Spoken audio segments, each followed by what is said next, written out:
This is Democracy Now! I'm Amy Goodman, broadcasting from the Sundance Film Festival in Park City, Utah, as we turn to a new film about the devastating impact of climate change, particularly on the low-lying Pacific Island nations, in this case, the island of Kiribati. Anote's Ark tells the story of the former Kiribati president, Anote Tong's desperate efforts to save his small island state from rising sea levels from global warming. He's compared his country's future to the sinking of the Titanic. Kiribati is a collection of 33 coral atolls and reef islands located over 1,000 miles south of Hawaii, nearly 4,000 miles northeast of Australia. It's home to 100,000 people. Already an entire village was inundated, its residents forced to flee as the seawall broke into a freshwater pond.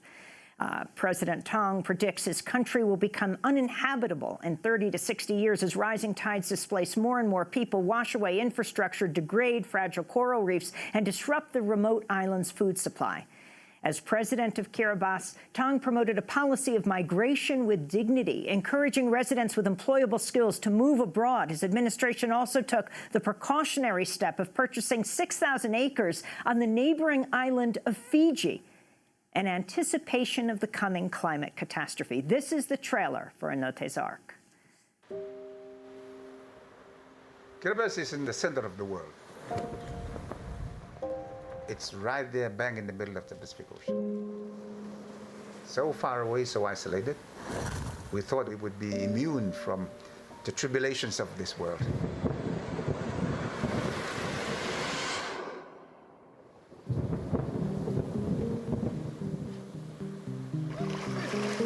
The issue of climate change remains the most pressing challenge for us in Kiribati. Rising sea levels have already taken a village on one of your islands. Do you see the possibility of all the people from Kiribati one day having to leave?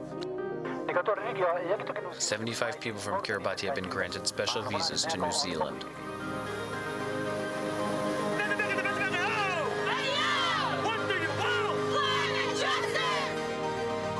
For those of us on the front line, it really does not matter what is agreed to in Paris, because we will continue to go underwater.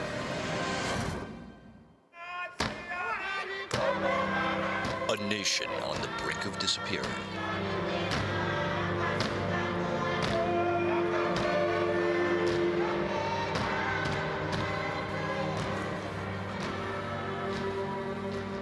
If it is a foregone conclusion no matter what happens, what's the point of a deal now?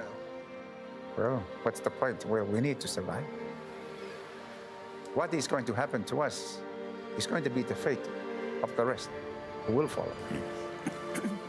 That's the trailer for the new documentary Anote's Ark, which has just had its world premiere here at Sundance. For more, we're joined by, yes, the star of the film, the former president of Kiribati, Anote Tong. He led Kiribati from 2003 to 2016. Also with us, the film's director, producer, and cinematographer, Mathieu Reitz.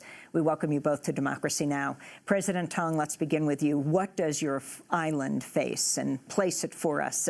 It's so beautifully described in the beginning of Anote's Ark as the center of the world. Well, indeed, we are the center of the world, but of course, as a... But explain that. We're in the north and the southern hemisphere, and we're also in the east and the west of the international date line. There is no other country in the world with that distinction. So we are really in the middle of the world. But in spite of that, we are facing some serious issues with the onset of climate change.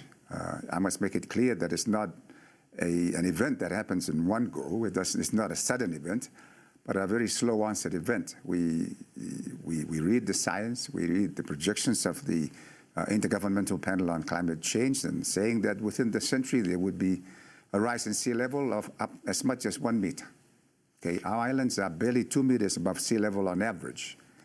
And so we are the vulnerable of the most vulnerable. And so in saying that about Kiribati, I must also explain that a number of other countries in the region are in exactly the same situation. The islands of Tuvalu, the Marshall Islands in the Indian Ocean, the Maldives, and of course other smaller communities. And so this is what we are facing. Sometimes I think when people think climate change, they think of polar bears. You actually went to the Arctic.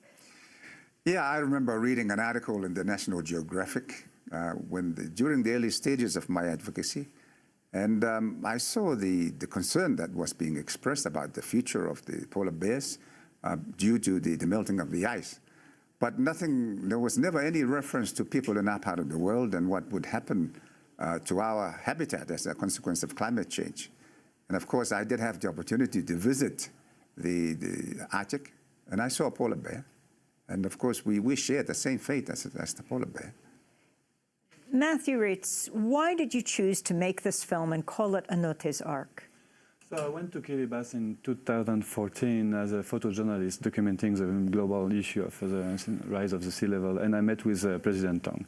And directly I was amazed by the man, but also by the mission he has as a head of state to save his entire nation. So I started a discussion with him and the government to basically start, a feature doc, character-driven. So I've been following President Tong then for like the next 2 years. And why the title? I think it's a title that obviously metaphorical. It's not biblical. It's more like metaphorical about what can a nation, what can a people keep with them when they losing their entire land.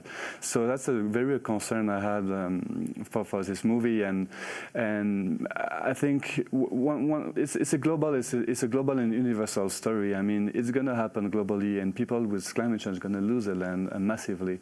And the question I raise in this movie is like, what can remain? Like, the connection to the land, the spirituality, the culture. What can people take with them when they're leaving their homeland? Let's go to another clip from Anote's Ark featuring our guest, the former president of Kiribati, Anote Tong.